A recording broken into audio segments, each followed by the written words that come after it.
Bismillahirrahmanirrahim. Assalamualaikum warahmatullahi wabarakatuh. Alhamdulillah. Alhamdulillahilladzi nawwir qulubana binuri ma'rifati wal yakin wa adkhilna ma'al awliya'i wassalihin. Wassalatu wassalamu ala sayyidina Muhammadin nabiyyi sayyidil mursalin wa ala alihi wa sahbihi rasulillahi ajma'in. Faqala Allahu ta'ala fil Qur'anil Karim, A'udzu billahi minasyaitonir rajim. Bismillahirrahmanirrahim. Sanurihim ayatina fil afaq wa fi anfusihim hatta yatabayyana lahum annahul haq. Wa fil ardi ayatul lil mukminin wa fi anfusikum afala tubsirun. Shadaqallahul azim. Bapak Ibu, saudara-saudaraku dan anak-anak kami Jamaah Tauhid Rabbani Malaysia, Pahang, para muhibbin dan para pencari Tuhan yang dirahmati Allah. Hidup di alam dunia ini, hendaklah kita tahu dengan diri supaya kita bisa ma'rifatullah atau mengenal Allah. Orang yang telah ma'rifatullah atau mengenal Allah dengan jalan mengenali akan hakikat rahasia dirinya, maka dialah orang-orang yang senantiasa paham, tahu dan mengerti bagaimana memulangkan rahasia diri ini kembali kepada Allah. Bukankah Allah Subhanahu wa ta'ala pernah memberikan kabar kepada kita ini sebagai hambanya? Wa anna ila rabbikal muntaha. Sesungguhnya Rabbmu itu, aku ini adalah akhir perjalanan kesudahan hidup dan dirimu.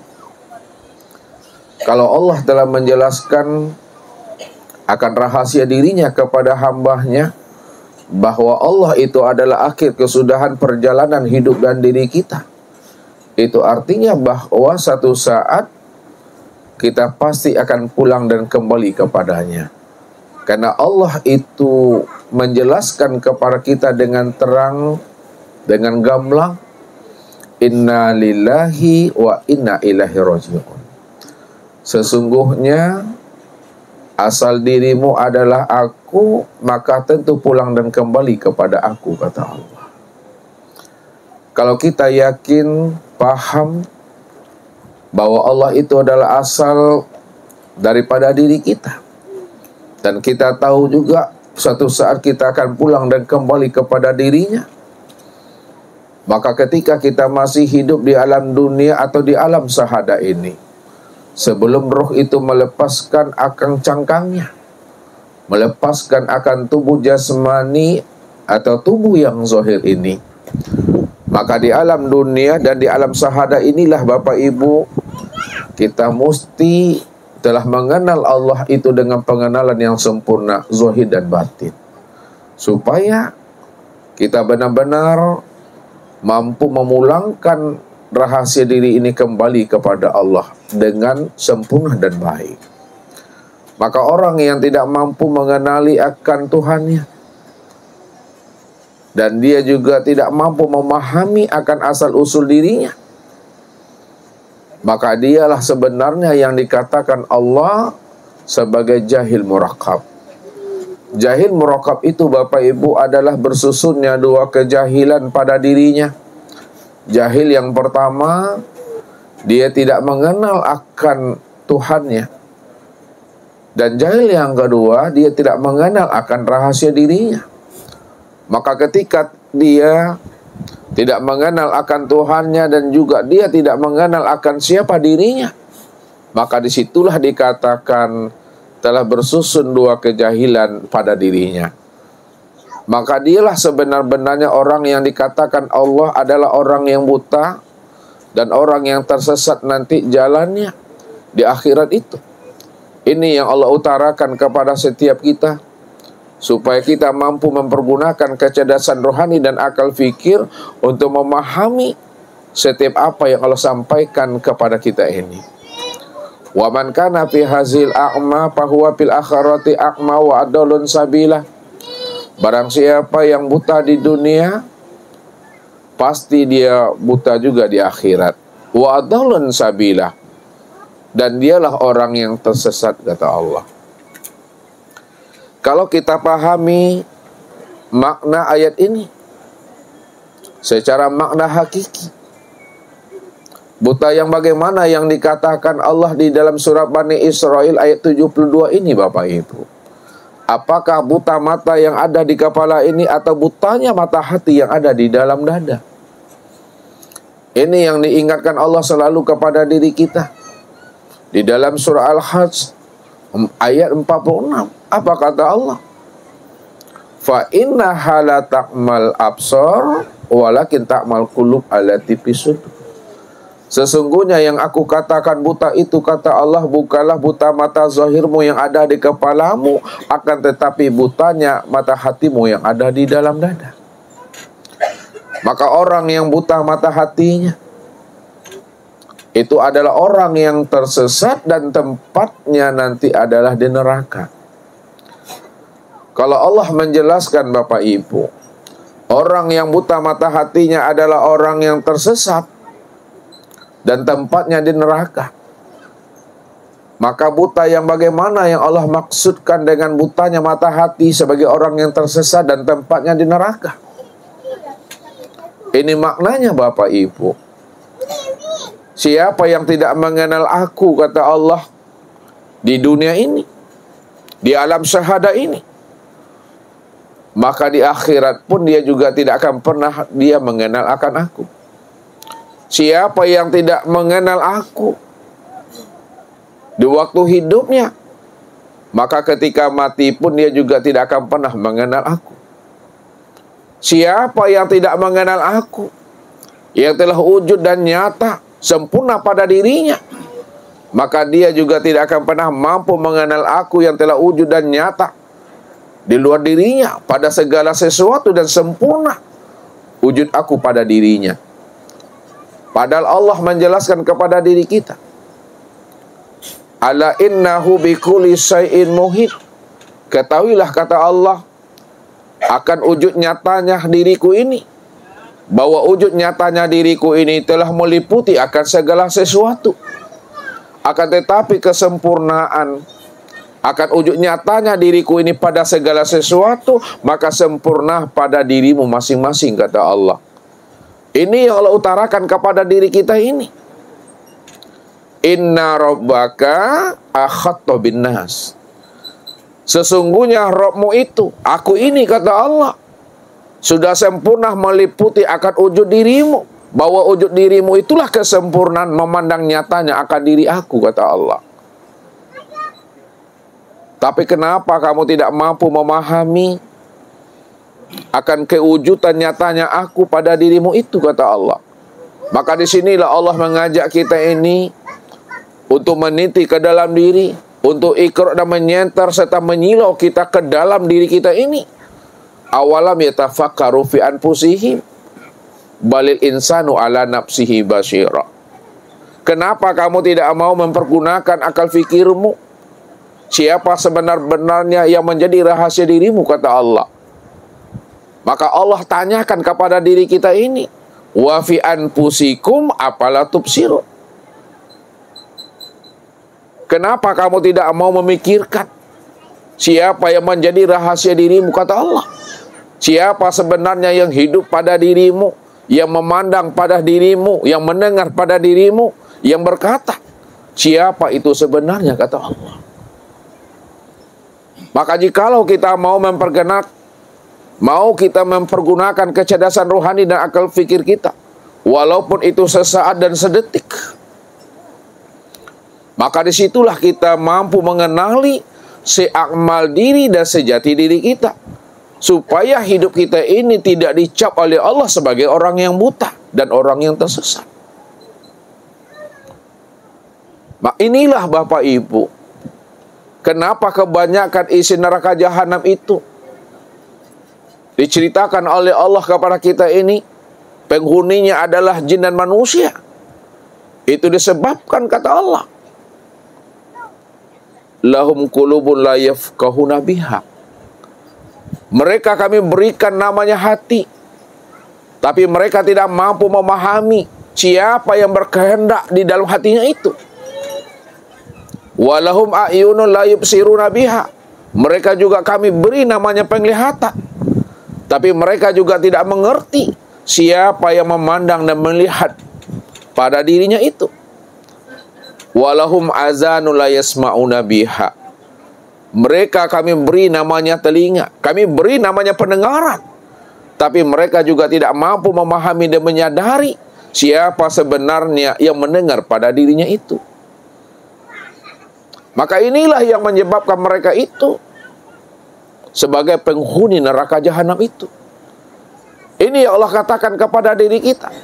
Walaqad zaraqna li jahannama katsiran minal jinni wal insi. Sungguh kebanyakan, kata Allah, penghuni daripada neraka jahanam itu adalah manusia dan jin. Mereka punya hati, tapi mereka tidak mampu memahami yang berkehendak pada hati itu. Mereka itu punya penglihatan, punya mata, tapi mereka tidak mampu memahami siapa yang melihat pada mata itu. Mereka juga kami beri namanya pendengaran, kata Allah. Kami beri mereka itu telinga, tapi mereka tidak mampu memahami siapa yang mendengar pada telinga itu. Maka orang-orang yang demikian, kata Allah, kami umpamakan mereka itu kal an'am balhum adol. Taubanya mereka itu, kata Allah, sama seperti hewan ternak. Bahkan mereka itu lebih ternak lagi daripada hewan ternak. Hewan ternak, Bapak Ibu, dikatakan ia sesat karena dia tidak diberikan Allah namanya akal dan pikir. Kalau masalah memandang, melihat, kita melihat, dia juga bisa melihat. Dikatakan kita mendengar, binatang itu juga bisa mendengar. Begitulah sebenarnya. Makanya binatang itu dikatakan tersesat. Tapi kenapa manusia itu Allah katakan dia itu lebih sesat daripada hewan ternak? Dia diberikan Allah namanya hati, diberikan Allah namanya penglihatan, diberikan Allah namanya pendengaran, diberikan Allah namanya akal. Tapi mereka tidak mampu mempergunakan kecerdasan rohani dan akal fikirnya untuk ikra dan menilik, memahami siapa dirinya. Maka ketika itulah Allah katakan, ulaika kal an'am balhum adol. Mereka itu lebih sesat daripada hewan ternak. Ulaika humul ghafilun. Mereka lah sebenarnya orang-orang yang lalai, kata Allah. Maka jikalau kita ingin hidup selamat dunia dan akhirat, kita ingin dipertemukan Allah nanti di akhirat dalam satu komplek perumahan di surga itu, maka kenalilah diri kita ini, pahamilah sejati diri kita ini, supaya kita bisa mengenal Allah yang telah wujud dan nyata menjadi rahasia diri kita ini. Maka ini yang Allah ingatkan kepada diri kita ini melalui lisan para nabi dan para rasul, Bapak Ibu. Berapa banyak nabi dan rasul diutus oleh Allah untuk mengajak kita ini mengenali akan sejati diri kita itu. 124.000 nabi, Bapak Ibu. Semuanya mereka itu mengajak umat itu bisa dia mengenal dirinya, supaya dia bisa mengenal dan memahami siapa Tuhannya. Dari 124.000 nabi, itu adalah orang pilihan. Maka dipilih lagi yang terbaik dari 124.000 nabi itu. Itulah 315. 315 itu, Bapak Ibu, juga adalah yang terbaik dari 124.000. Maka 315 itu Dipilih lagi yang terbaiknya menjadi 25. 25 itu yang terbaik dari 315. Dari 25 itu Bapak Ibu, dipilih lagi yang terbaiknya, yaitu 5. Ini yang dikenal namanya dengan Nabi Ulil Azmi. Dari yang 5 itu Bapak Ibu, dipilih lagi yang terbaiknya, yaitu 1. Yang 1 itu adalah Nabiuna Muhammad Sallallahu Alaihi Wasallam. Maka sekalian para nabi dan para rasul, apapun dakwah, seruan, ajakan mereka untuk mengajak kita ini mengenal akan Allah, maka sempurnalah seruan dakwah Nabi dan Rasul itu kepada baginda Rasul Nabiuna Muhammad Sallallahu Alaihi Wasallam. Maka inilah yang Allah bukakan tabir-tabir akan rahasia dirinya, supaya umat itu mampu, paham dan mengerti siapa sebenarnya Nabiuna Muhammad Sallallahu Alaihi Wasallam itu. Maka ini yang Allah jelaskan kepada kita. Laqad kana lakum fi Rasulillahi uswatun hasanah liman kana yarjullaha. Sesungguhnya pada diri Rasulullah itu Bapak Ibu telah terdapat namanya suri teladan, contoh dan uswah. Siapa di antara umatnya, di antara hamba-hamba Allah ini yang ingin bermakrifat kepadanya, yang ingin berliqo kepadanya, yang ingin bermusahadah dan bermuajahah dengan dirinya dalam satu wujud, satu rupa, satu nama dan satu rahasia, maka kenalilah Muhammad Rasulullah Sallallahu Alaihi Wasallam. Beliaulah sebenarnya kesempurnaan tentang ilmu ma'rifat ini. Beliaulah kesempurnaan yang sebenarnya memahami ilmu hakikat ini. Beliaulah sebenarnya kesempurnaan di dalam memahami ilmu tarikat dan syariat ini. Kalaulah baginda Rasul Nabi Muhammad Sallallahu Alaihi Wasallam menjadi contoh dan teladan buat diri kita ini, bagaimana kita ini mengenal akan Allah, maka pahamilah Rasulullah itu apa sebenarnya yang disampaikan Rasul kepada umat ini. Kalau memang beliau itu adalah kesempurnaan,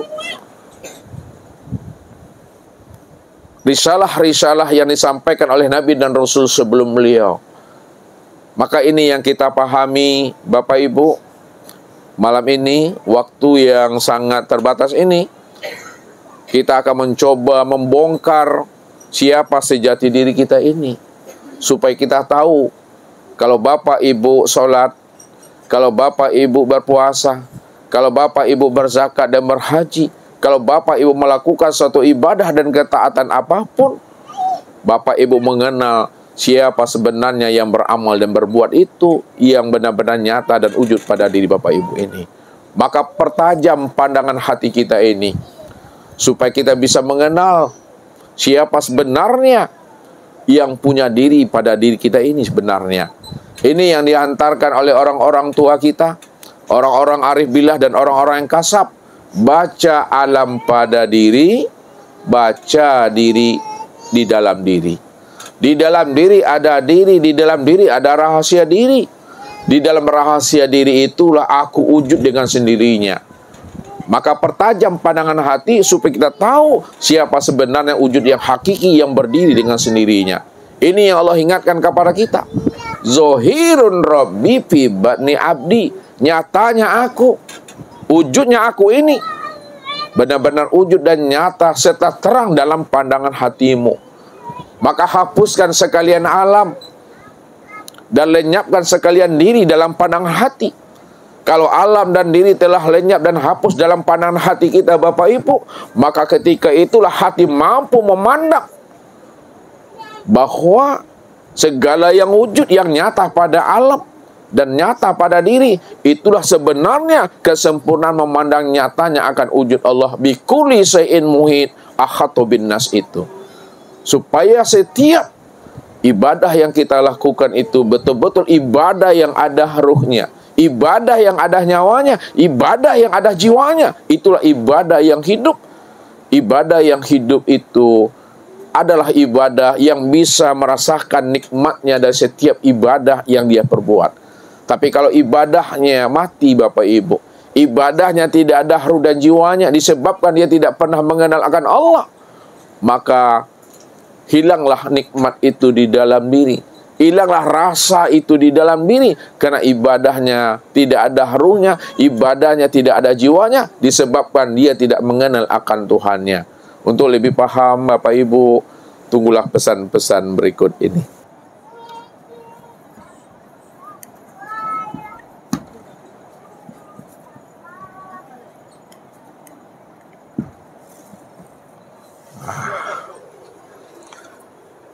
Kelihatan Bapak Ibu? Tampak?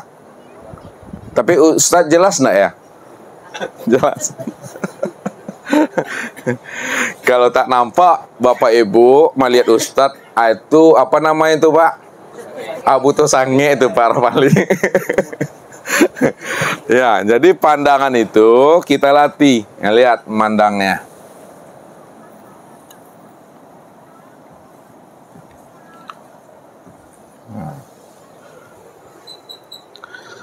Ada namanya pandangan ro'a. Yang kedua, ada namanya pandangan nazara.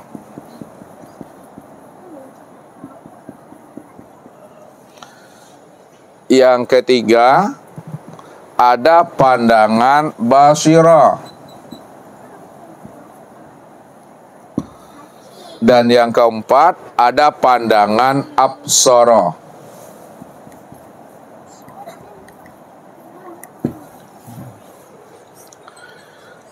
Jadi Bapak Ibu, ro'a, nazara, basira, dan absar artinya ini sama. Sama-sama memandang, sama-sama melihat, sama-sama mencalik. Nah, tahu mencalik, menengok, melihat. Kita lihat. Pandangan ro'a ini melihat dengan mata zohir. Ini pandangan ro'a. Pandangan ro'a itu memandang itu dengan mata zohir. Mata zohir itu ro'a namanya. Yang kedua, pandangan nazara. Pandangan nazara itu, Bapak Ibu, adalah pandangan yang memandang dengan hati. Yang ketiga, adalah pandangan basira. Basira itu memandang dengan pandangan mata hati. Dan yang keempat, pandangan absar. Pandangan absara itu memandang dengan pandangan hakikat mata hati. Jadi keempat-empat pandangan ini Bapak Ibu mesti kita gunakan, kita asah dan kita pertajam, sehingga setiap yang kita lihat, ya, kita mampu memandang isi dalamnya dari setiap gerak ini. Ya. Kalau kita tidak mampu memandang isi dalam dari setiap gerak, maka pandangan kita itu masih dikatakan pandangan zohir namanya. Ini yang membuat kita nanti menjadi orang yang buta, orang yang tertipu, atau orang yang takicu di antara. Sampai-sampai Nabi gini mengatakan kepada umatnya, "Man nazara ila say'in ma lam yarallaha bihi fahuwa batil."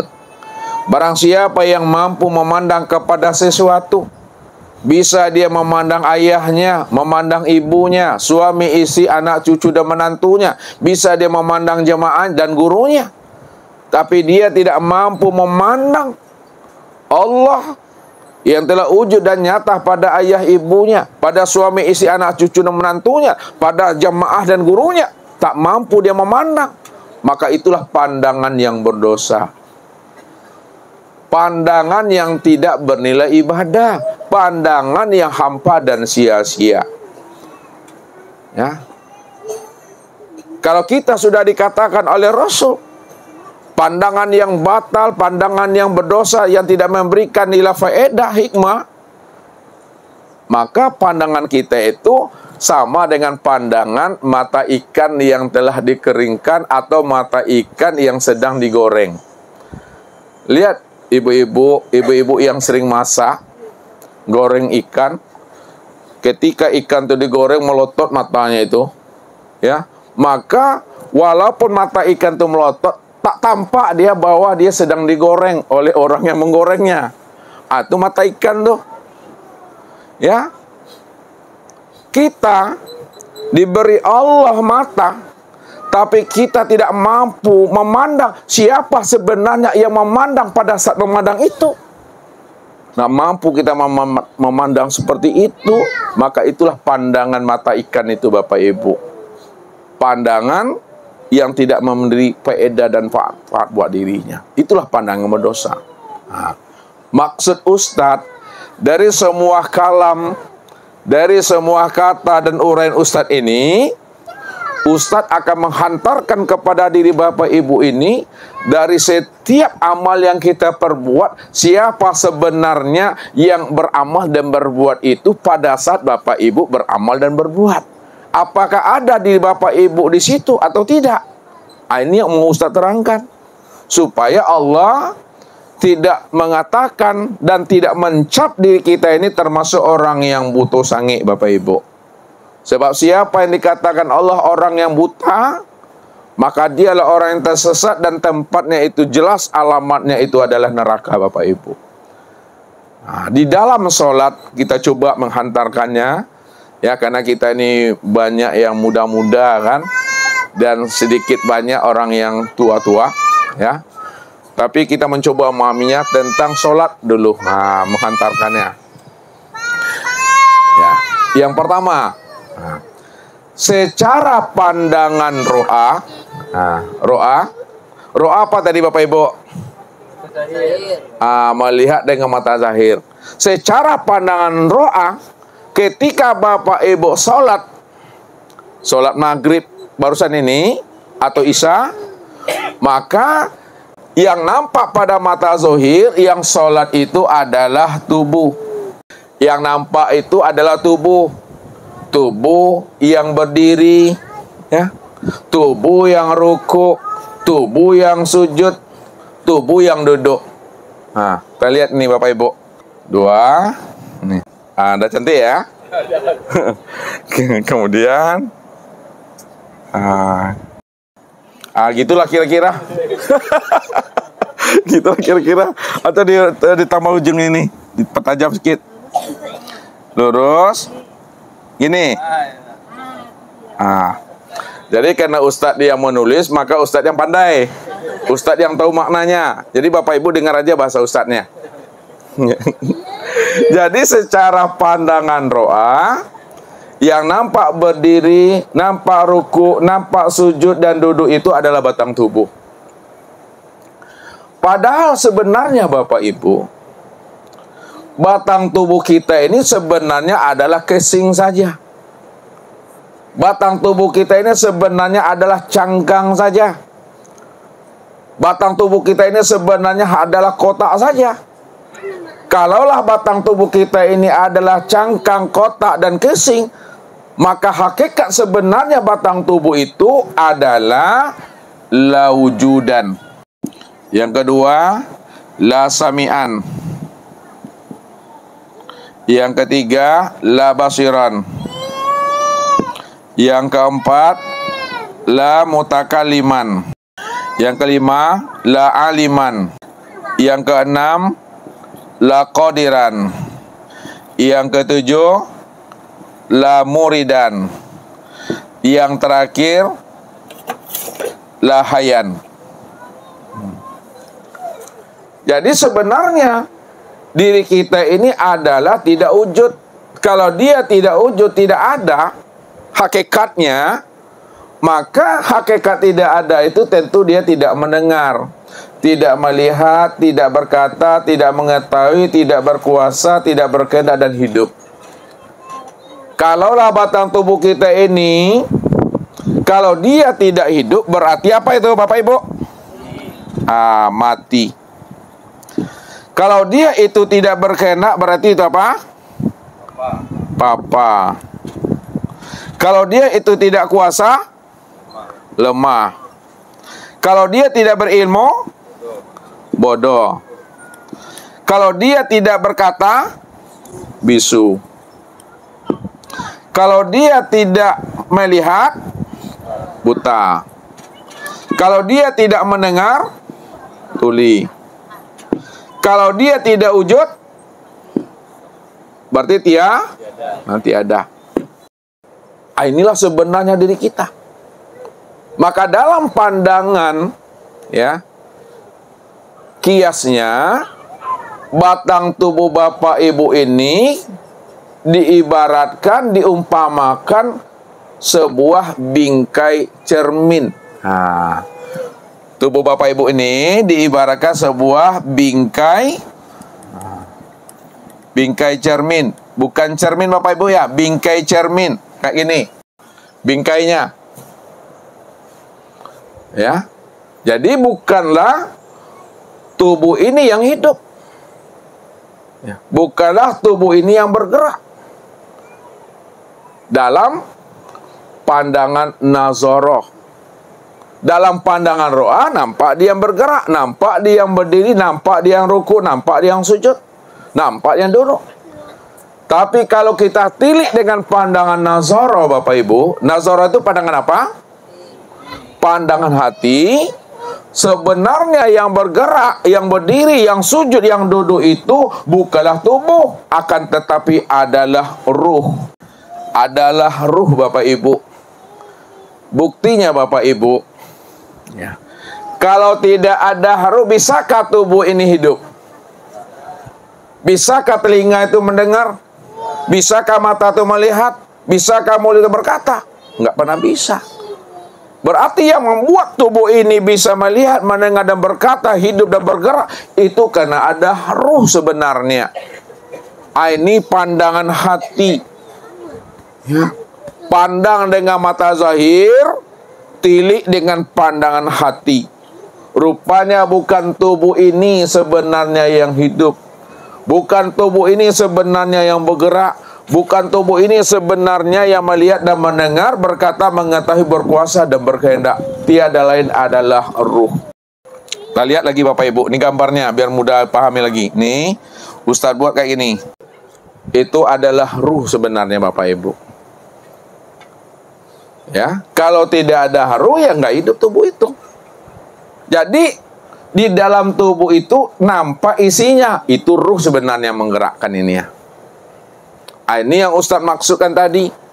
Baca diri di dalam diri. Bahwa pandangan zahir nampak tubuh ini dirinya. Tapi dipandang dengan pandangan hati, yang nampak diri itu adalah ruh sebenarnya. Ya. Jadi untuk melihat ruh, melihatnya kepada tubuh. Apa yang diperbuat oleh anggota tubuh itu sebenarnya kenyataan untuk memandang nyatanya ruh itu sebenarnya yang berbuat. Kalau tangan Ustadz gini kan, maka tangan yang seperti ini, inilah kenyataan memandang nyatanya perbuatan ruh itu sebenarnya. Kalau tidak ada ruh, tidak bisa tangan itu begini. Tapi kenapa tangan bisa begini? Bisa begini, itu adalah memandang dan melihat kenyataan nyatanya perbuatan ruh itu yang sebenar-benarnya. Itu Bapak Ibu pahaminya. Nah, jadi di dalam sholat itu, yang nampak, yang berdiri itu bukan tubuh. Secara pandangan hati, itu adalah ruh. Secara pandangan mata zahir, nampak tubuh yang sholat, nampak tubuh yang berdiri. Tapi dipandang dengan pandangan hati, yang nampak tuh ruh itu yang sebenarnya. Berdiri inilah nyatanya memandang ruh. Ruku itulah memandang nyatanya ruh. Sujud itulah memandang nyatanya ruh. Dan duduk itulah memandang nyatanya ruh itu yang sebenarnya. Kalau dikiaskan ruh inilah ibarat cermin. Nah, ini cermin Bapak Ibu. Ruh itu ibarat cermin. Tubuhnya sebagai bingkai cermin. Ya, nih kias.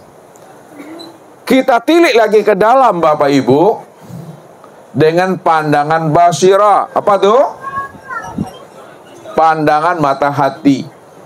Setelah kita tilik ke dalam dengan pandangan mata hati, rupanya yang berdiri, yang sholat itu bukan pula ruh Bapak Ibu. Bukan ruh. Ruh ini taubahnya sama seperti batang tubuh. Kalaulah ruh ini sama sepertinya batang tubuh, dia juga tidak hidup, dia juga tidak mendengar, dia juga tidak melihat, dia juga tidak berkata, dia juga tidak mengetahui, berkuasa dan berkehendak. Lalu siapa sebenar-benarnya yang hidup itu? Siapa sebenar-benarnya yang melihat, mendengar, berkata dan mengetahui itu? Siapa sebenar-benarnya yang wujud itu? Nah, dipandang dengan pandangan basira, pandangan mata hati, rupanya sebenar-benarnya yang berdiri itu Bapak Ibu, itulah sebenarnya sifat Bapak Ibu. Ya. Ini sudah pandangan mata hati. Yang sebenar-benarnya berdiri, yang benar-benar ruku, yang sujud dan yang duduk, itu adalah sifat. Sifat apa namanya ini? Ini yang disebut namanya sifat ma'ani. Nah, ya, sifat ma'ani. Kita lihat Bapak Ibu ya. 1, 2, 3, 4, 5, 6, 7. Nah, kemudian satu lagi 8. Ma'ani 7. Tapi sebelum sifat ma'ani ini yang mesti kita pahami, itu adalah wujud. Nah, wujud lebih dahulu Bapak Ibu ya. Wujud. Wujud. Si wujud itulah sebenarnya yang berdiri itu. Si wujud itulah sebenarnya yang ruku. Si wujud itulah sebenarnya yang sujud. Si wujud itulah sebenarnya yang duduk. Kalaulah si wujud itu yang sebenarnya berdiri, ruku, sujud dan duduk, siapa si wujud itu? Si wujud itulah sebenarnya yang sama. Ya. Si wujud itulah sebenarnya yang basar. Si wujud itulah sebenarnya yang kalam. Si wujud itulah sebenarnya yang ilmu. Si wujud itulah sebenarnya yang kudrat. Si wujud itulah sebenarnya yang iradat. Si wujud itulah sebenarnya yang hayat. Kita lihat wujud ya. Itu artinya ada Bapak Ibu. Sama artinya apa? Sama? Sama itu artinya mendengar. Basar, melihat. Kalam, berkata. Ilmu, mengetahui. Kudrat, kuasa. Iradat, kehendak. Hayat, hidup. Kalaulah si wujud itu artinya ada, sama artinya mendengar, basar artinya melihat, kalam artinya berkata, ilmu artinya mengetahui, kudrat artinya kuasa, iradat artinya berkehendak, dan hayat artinya hidup, ya. Maka kita lihat siapa sebenar-benarnya yang wujud itu. Siapa sebenar-benarnya yang sama, yang basar, kalam, ilmu, kudrat, iradat, dan hayat. Ya. Lalu kemana tempat memandangnya itu? Jadi tempat memandang ya, si wujud itu yang ada itu memandangnya adalah kepada insan Bapak Ibu. Memandangnya kepada insan. Untuk memandang yang wujud nih, memandangnya kepada insan.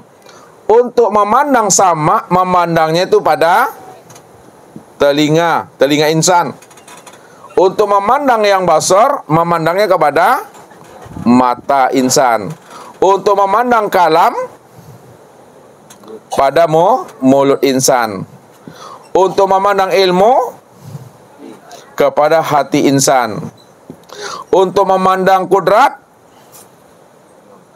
kepada tulang insan. Untuk memandang iradat, kepada darah insan. Untuk memandang hayat, memandangnya kepada jiwa insan. Ya. Inilah sebenarnya Bapak Ibu. Kalau dipandang dengan pandangan mata hati, maka yang berdiri itu adalah sujud yang nyata pada insan. Yang menjadi pertanyaannya, siapa insan ini yang sebenar-benarnya? Maka kita gunakan pandangan absor. Pandangan absor itu adalah pandangan hakikat mata hati. Kalau kita sudah memandang pandangan hakikat mata hati, maka sebenar-benarnya yang wujud itu adalah yang maha ada. Yang wujud itu adalah yang maha ada. Siapa yang maha ada itu Bapak Ibu? Yang maha ada itu siapa? Allah. Allah itulah sebenarnya yang maha ada itu. Lalu kemana tempat memandang yang maha ada yang bernama Allah itu? Untuk memandang yang maha ada yang bernama Allah, memandangnya adalah kepada insan. Insan inilah kesempurnaan memandang nyatanya maha ada yang bernama Allah.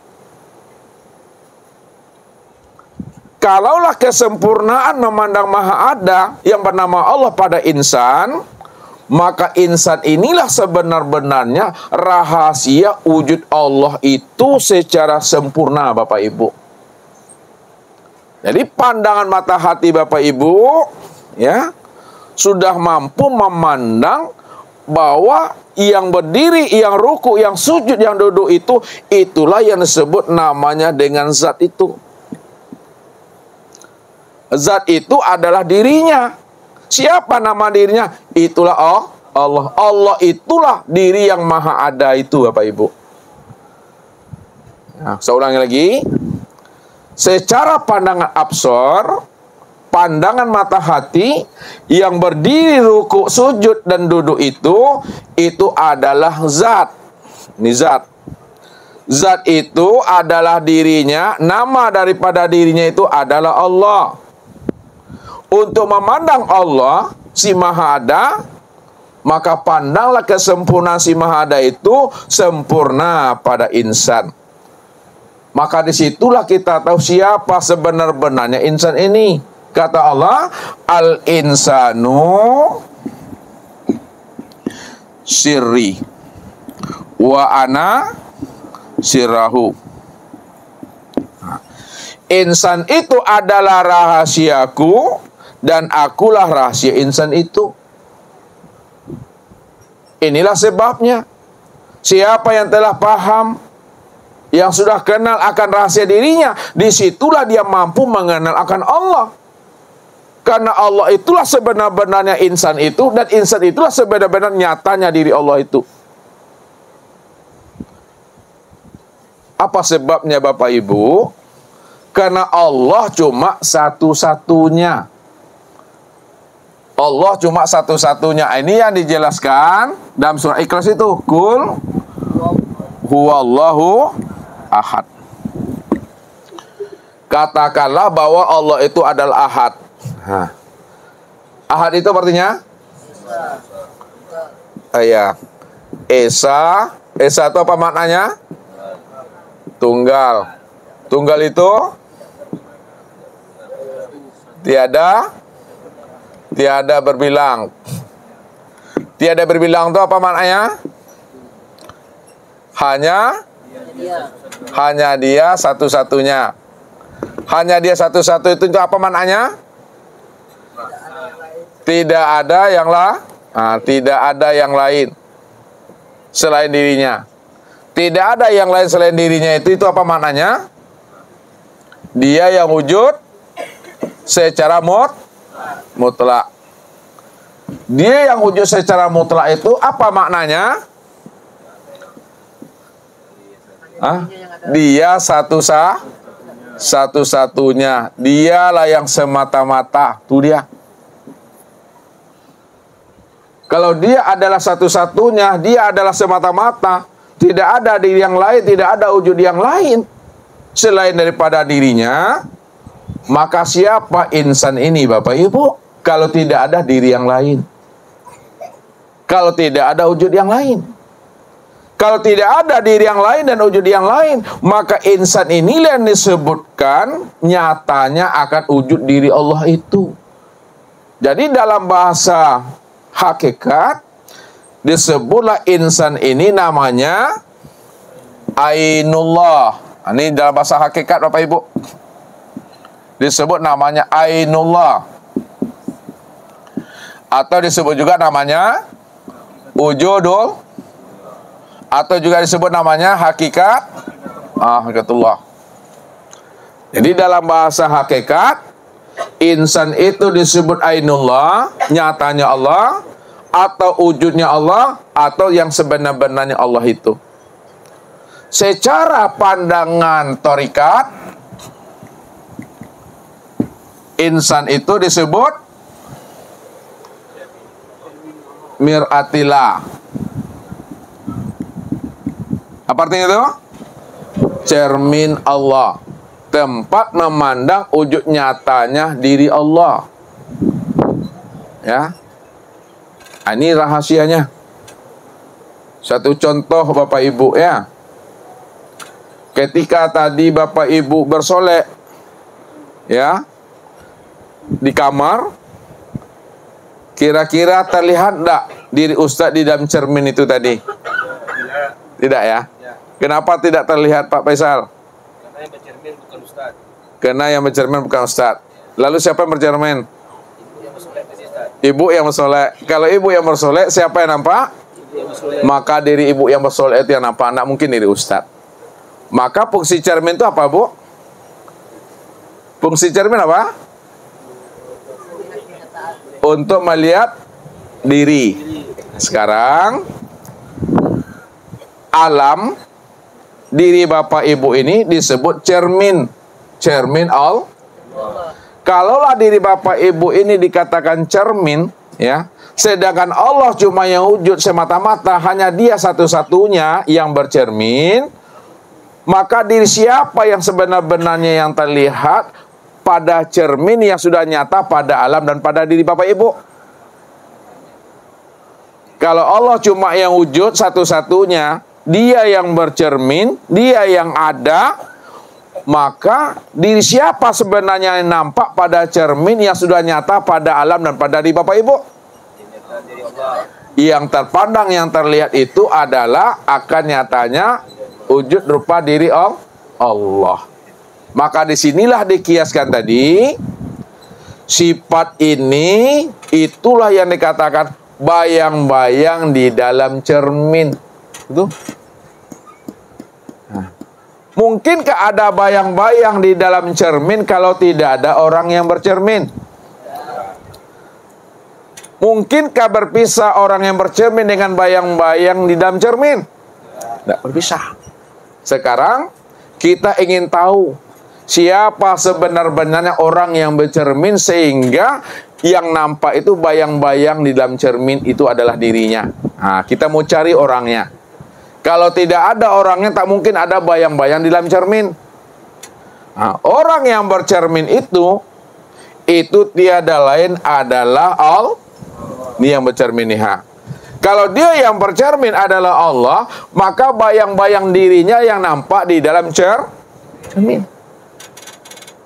Maka yang menjadi bayang-bayang pada diri Bapak Ibu ini, itu tiada lain nyatanya akan diri Allah itu yang sebenar-benarnya.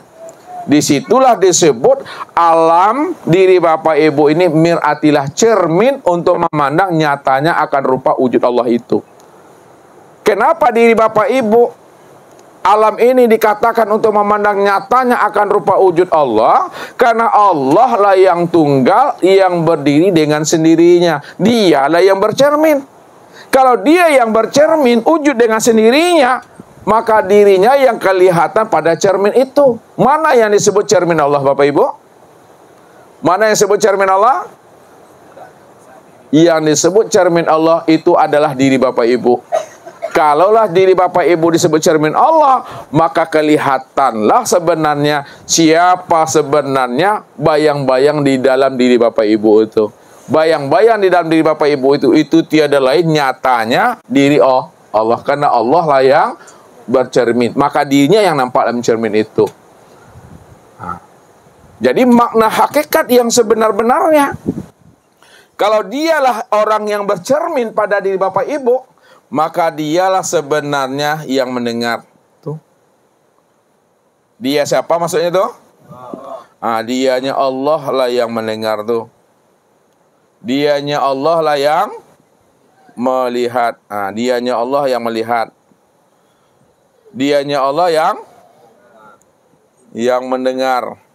Dianya Allah yang berkata.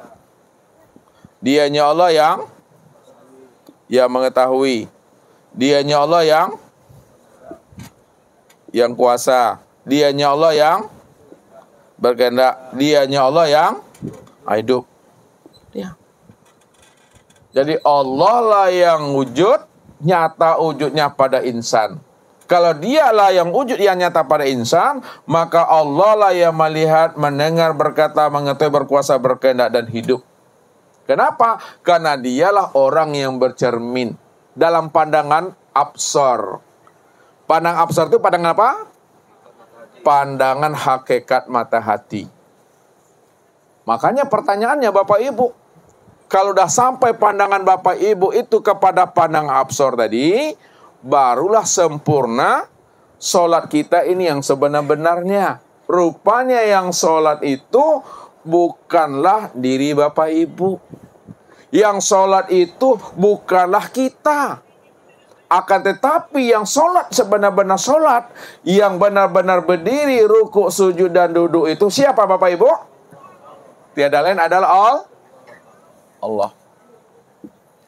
Ini Allah katakan, wa ani'buduni haza siratul mustaqim. Akulah yang menyembah dan memuji diriku sendiri. Inilah jalan yang lurus. Ana rabbaka usolli. Akulah Rabb yang benar-benar sholat itu. Tidak ada yang lain selain daripada aku. Ini yang dikatakan, la sholata illallah, la yazkurullah illallah. Tidak ada yang sholat dan berzikir, melainkan yang sholat dan berzikir itu hanyalah dia semata-mata, Bapak Ibu. Kalau dia semata-mata, maka wajiblah kita mengenal akan diri Allah itu. Bagaimana kita mengenal dirinya supaya benar-benar nyatalah dia semata-mata, selain diri nggak pernah ada. Untuk belajar mengenal, belajar kita mengetahui tentang rahasia dirinya, maka disitulah diajarkan oleh Nabi, wajib Bapak Ibu mengenali akan wajib kita mengenali diri ini. Ini yang dikatakan oleh Rasul. Man arafa nafsahu faqad arafa rabbahu. Siapa yang mengenal dirinya, maka pasti ia kenal dengan Tuhannya. Siapa yang telah mengenal Tuhannya, man arafa rabbahu fasadal jasad. Siapa yang telah mengenal Tuhannya, maka binasalah dirinya itu. Sekarang, bagaimana jalan mengenal diri? Untuk belajar mengenal diri, maka wajib kita ini belajar tentang mati, Bapak Ibu. Lihat, untuk belajar mengenal diri ini, belajar kita tentang mati. Bagaimana Bapak Ibu belajar tentang mati padahal Bapak Ibu belum mati? Untuk belajar mati, belajarlah kita mengenal tidur. Bagaimana Bapak Ibu mampu mengenal diri di waktu tidur? Padahal di waktu tidur Bapak Ibu tak tahu dengan diri. Anak udah makan atau belum? Suami udah pulang atau belum? Apa yang kita kerjakan tadi di siang, ya, sore, kita tak tahu waktu tidur. Maka belajar tidur, kenalilah namanya mimpi Bapak Ibu. Bapak Ibu pernah mimpi? Mimpi digigit ular pernah? Pernah kan? Mimpi dikejar orang? Ketika Bapak Ibu mimpi di dalam tidur, Bapak Ibu pergi ke rumah ayah, pergi ke rumah ibu, pergi ke rumah orang tua, ke rumah mondek. Sana mandi, makan, ya. Kemudian kita keluar, pergi main futsal, pergi ke rumah teman. Dah capek kita main futsal, lalu kita pulang mandi lagi. Pertanyaannya, yang mana di waktu mandi tidak basah dengan air? Di waktu makan tidak pakai tangan. Di waktu berjalan tak pakai kaki. Di waktu memandang tak pakai mata. Waktu mendengar tak pakai telinga. Waktu berkata sama ayah bunda di waktu tidur, mana yang berkata yang tidak pakai mulut itu? Padahal Bapak Ibu masih terbaring di tempat tidur. Ya, ngorok pula lagi. Kayak dicaki hantu. Mana tuh sebenarnya tuh?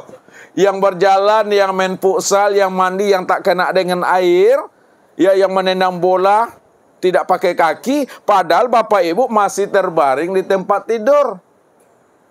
Sebenar-benarnya, yang memandang, mendengar, yang berkata, yang mandi tidak basah dengan air, yang menyepak bola tidak pakai kaki, itulah yang disebut namanya dengan ruh. Ruh inilah diri Bapak Ibu. Maka ruh inilah yang menggerakkan batang tuh. Nih, yang menggerakkan batang tubuh ini, tiang ruh tuh. Setelah Bapak Ibu paham, yang diri Bapak Ibu itu adalah ruh. Ruh itu yang membuat tubuh itu bergerak. Maka tilik lagi ke dalam diri Bapak Ibu tuh. Jangan bertahan kepada ruh. Siapa ruh itu yang sebenarnya? Makanya dikatakan Allah, wa yas'alunaka 'anir ruh, qul ruh min amri rabbi. Apa artinya tuh, Pak Daniel? Pasti lupa tuh. Apa artinya kalipa? Ata gagau aku? Apa artinya Pak Faisal? Ulang lagi? Ya. Wa yas'alunaka 'anir ruh qul ruh min amri rabbi. Dan mereka bertanya kepada engkau hai Muhammad tentang ruh. Berilah jawaban hai Muhammad bahwa ruh itu adalah rahasiaku. Wa ma utitu minal ilmi illa qalila. Tidaklah aku beri kamu pengetahuan tentang ruh melainkan sedikit. Sedikit yang tahu, sedikit pula yang diberitahu. Jadi siapa yang tahu tentang rahasia ruh, itu adalah sedikit dari orang yang diberitahu oleh Allah. Pertanyaannya, kalaulah ruh itu adalah rahasia Allah itu sebenarnya tiada lain adalah sifatnya. Jadi ruh ini disebut rahasia Allah karena ruh itu adalah sifat Allah. Tilik lagi ke dalam. Kalaulah ruh itu sifat Allah itu sebenarnya tiada lain adalah diri Allah itu sendiri. Disitulah dikatakan wasifati, alhamdulillah, wasifati la ghairi. Sifatku itu tiada lain adalah diriku. Kalaulah sifat itu tiada lain adalah diriku, maka diriku itu tiada lain siapa itu? Adalah aku. Siapa aku tuh? Aku itulah ya yang dikatakan zat.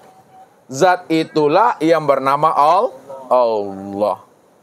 Allah itu pula lah yang sudah wujud dan nyata rahasia dirinya dalam bentuk rupain. Sini deh Bapak Ibu.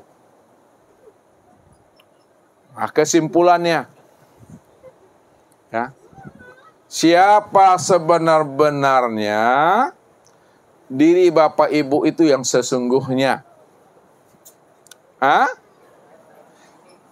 Ya, diri Bapak Ibu yang sebenar-benarnya itu tiada lain adalah diri Allah itu sendiri.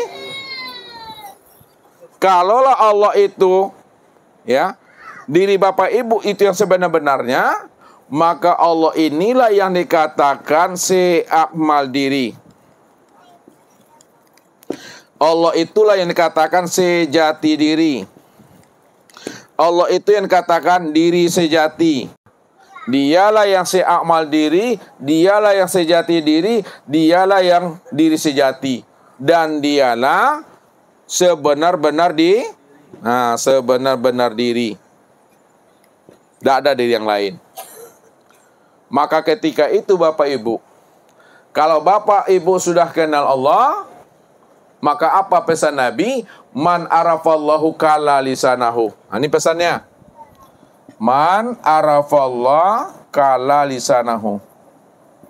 Nah, siapa yang telah kenal Allah, maka keluh lidahnya. Keluh lidah itu kata yang tiada terkatakan. Kata yang tidak lagi bisa disebut dan diutarakan. Kata yang tidak lagi bisa dianalisa itu Bapak Ibu. Tidak bisa lagi ditanya-tanyakan. Sebab kalau Bapak Ibu udah paham, hanya Dia satu-satunya, Dia yang wujud, Dia yang melihat, Dia yang mendengar, Dia yang berkata dan mengetahui, tidak ada diri yang lain. Kalau disebut juga, maka menjadi tidak jelas lagi makna yang sebenarnya. Jadi sesuatu yang sudah jelas, kalau dijelaskan juga makin tak jelas lagi makna dan maksud yang sebenarnya yang kita tuju.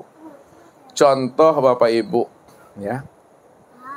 Ketika Bapak Ibu, ya, sudah memahami namanya papan tulis, lalu pada saat ada orang bertanya kepada Bapak Ibu, mana yang papan tulis itu Bapak Ibu? Yang mana papan tulis? Itu ini papan tulis. Ini apa namanya? Ini terplek nih. Ketika Bapak Ibu sudah paham namanya mic, lalu ditunjuk juga mic yang mana? Apa ini yang mic tuh? Enggak. Itulah maksud Ustadz. Kalau Bapak Ibu sudah kenal Allah, sudah paham Allah, sudah jelas Allah itu, jangan disebut-sebut, jangan ditunjuk-tunjuk. Kalau disebut dan ditunjuk-tunjuk, yang tertunjuk nanti itu adalah sesuatu. Yang tertunjuk nanti adalah makhluk. Yang tertunjuk nanti adalah benda. Yang tertunjuk nanti adalah alam. Yang tertunjuk nanti manusia. Yang tertunjuk nantinya hewan dan tumbuh-tumbuhan. Jadi jangan ditunjuk. Supaya nyata Allah itu, supaya wujud Allah itu, Bapak Ibu cukup diam di dalam paham di dalam kesadaran, sadar di dalam keimanan. Ketika itu cukup Bapak Ibu memandang dan melihat saja. Pandang dan lihat saja. Ketika Bapak Ibu memandang dan melihat, maka segala yang dipandang dan dilihat, baik yang memandang maupun yang dipandang, itulah nyatanya akan diri Allah. Ketika itu diam di situ. Bapak Ibu tuh? Kalau disebut juga menjadi makhluk dia. Nah, inilah yang dihantarkan dengan bahasa kias. Pandangan zohir nampak hamba. Pandangan zohir nampak makhluk. Pandangan zohir nampak sesuatu. Akan tetapi pandangan hati yang tampak itu siapa? Yang tampak itu Allah. Inilah maksudnya. Pandang dengan mata zohir, lalu itikotkan dengan pandangan hati. Disitulah nyatanya Allah wujud pada segalian alam dan sempurna pada diri masing-masing. Ketika itu Bapak Ibu sudah melihat dan menyaksikan Allah. Jadi Bapak Ibu melihat dan menyaksikan Allah itu bukan seperti Ustadz memandang Bapak Ibu. Bukan seperti Bapak Ibu memandang Ustadz. Akan tetapi Bapak Ibu memandang Allah itu, memandangnya dalam satu wujud, satu rupa, satu nama, satu dalam rahasia pada diri masing-masing. Walaupun Ustadz bilang pada diri masing-masing, akan tetapi diri masing-masing bukanlah kenyataan wujud diri Bapak Ibu. Akan tetapi itulah nyatanya wujud diri Allah. Karena dia cuma yang ada semata-mata. Nggak ada diri yang lain selain daripada dirinya. Inilah yang dikatakan pandangan yang sudah putus. Jadi pandangan yang sudah putus itu maksudnya sudah mampu memandang Allahnya dari apa yang dilihat. Oleh karena itu, lihat Allahnya apa yang dipandang oleh mata. Dan jangan memandang apa yang dilihat oleh mata. Nah, coba Ustaz gunakan lagi bahasanya, agak tinggi sedikit. Lihat Allahnya apa yang dipandang oleh mata, dan jangan memandang apa yang dilihat oleh mata. Kalaulah kita melihat apa yang dipandang oleh mata, maka yang nampak itu adalah alam dan sesuatu serta makhluk. Tapi lihat Allahnya apa yang dipandang oleh mata. Bahwa apa yang dipandang oleh mata itulah nyatanya kezahiran wujud diri Allah. Sebab yang memandang dengan yang dipandang satu wujudnya. Itu tiada lain adalah dirinya juga semata-mata di situ Bapak Ibu. Inilah rahasianya Bapak Ibu. Rupanya Bapak Ibu memandang Allah itu berapa kali? Ibu memandang Allah berapa kali sehari? 5. 5.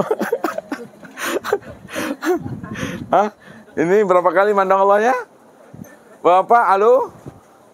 Bapak berapa kali? 24 jam Bapak mandang Allahnya? Kalau Pak Aziz berapa kali mandang Allahnya sehari? 24 jam juga? Oh, 24 jam. Ada yang 24 jam, ada yang sehari. Nah, kalau Bapak Ibu bertanya sama Ustadz, Ustadz memandang Allahnya berapa kali? Ustadz memandang Allah itu hanya cukup sekali sampai mati. Ustadz memandang Allah itu cukup sekali sampai akhirat. Memandang Allah itu sekali sampai dunia ini runtuh. Tidak berkali-kali, memandangnya cukup sekali. Apa sebabnya? Man arofa rabbahu fasadal jasad.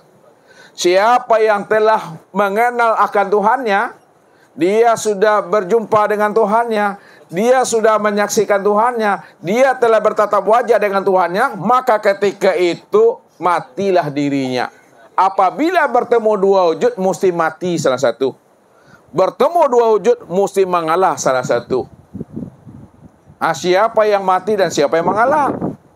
Yang mati dan yang mengalah adalah diri Bapak yang wujud yang ada semata-matanya Allah. Pertanyaannya lagi, berapa kali Bapak Ibu memandang Allah? Sekali seumur hidup tuh. Enggak paham tuh?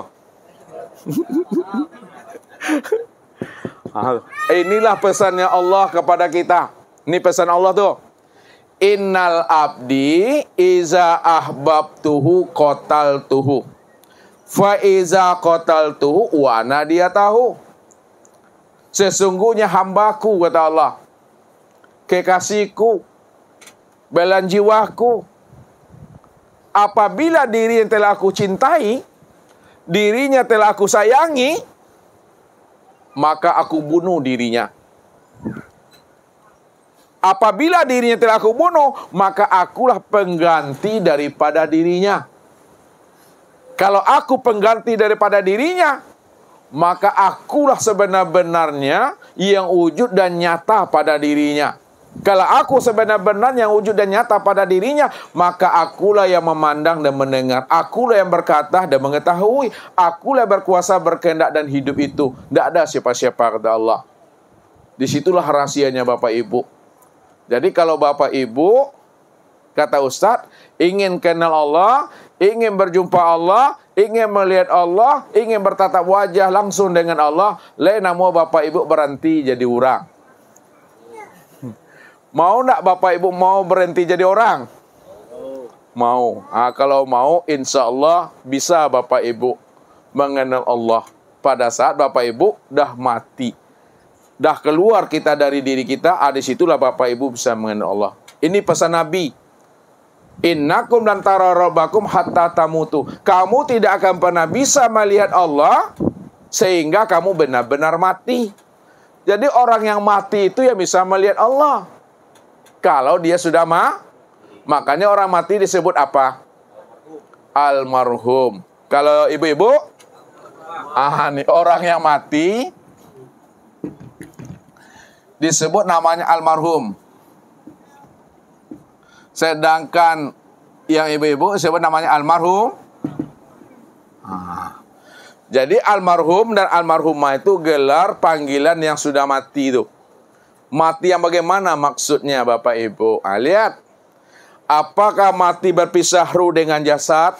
Matinya ruh meninggalkan cangkang ini? Atau mati di dalam hidup? Maksud yang sebenarnya yang disampaikan Nabi itu adalah mutu qabla anta mutu. Matikanlah dirimu sebelum ajalmu. Matikan dirimu sebelum habisnya usia umurmu. Matikan dirimu sebelum datangnya Israel. Matikan diri sebelum ajal, sebelum Israel, sebelum ruh melepaskan cangkang. Itu maksudnya matikan rasa keakuan dirimu yang merasa dirimu itu ada.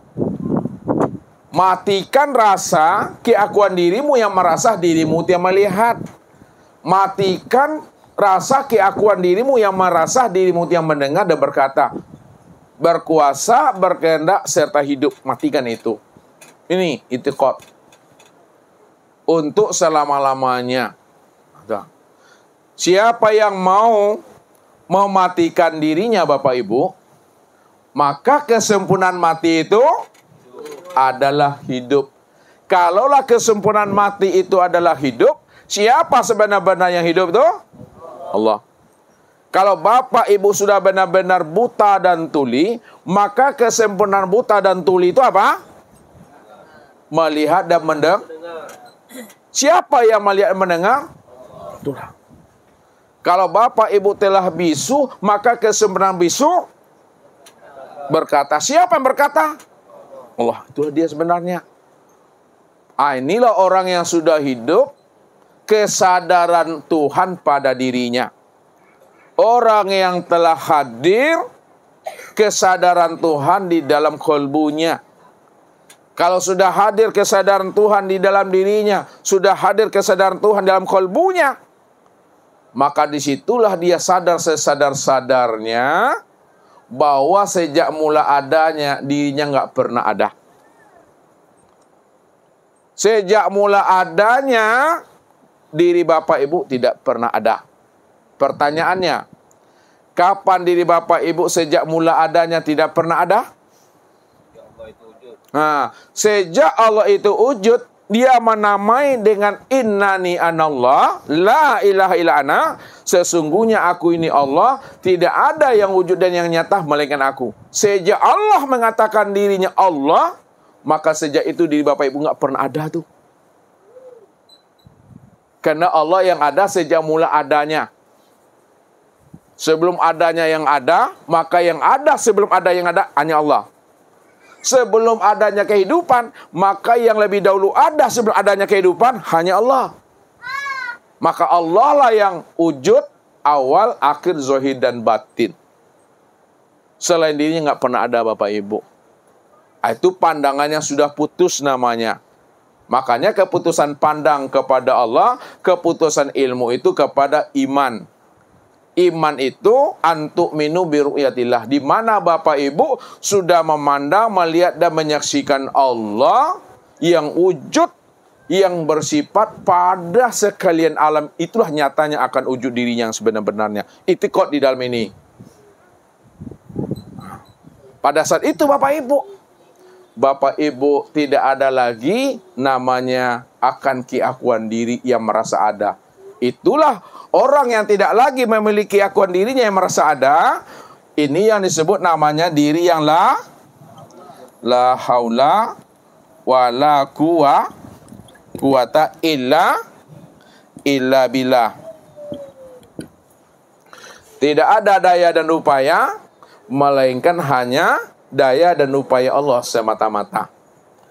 Ini Bapak Ibu, ya, kesimpulan kaji malam ini Bapak Ibu, bahwa ketika Bapak Ibu sudah melatih pandangan Bapak Ibu dengan pandangan absar, sesungguhnya yang wujud dan yang bersifat, sesungguhnya yang berdiri, yang rukuk dan sujud, sesungguhnya yang duduk, yang salam, itu tiada lain adalah Allah semata-mata.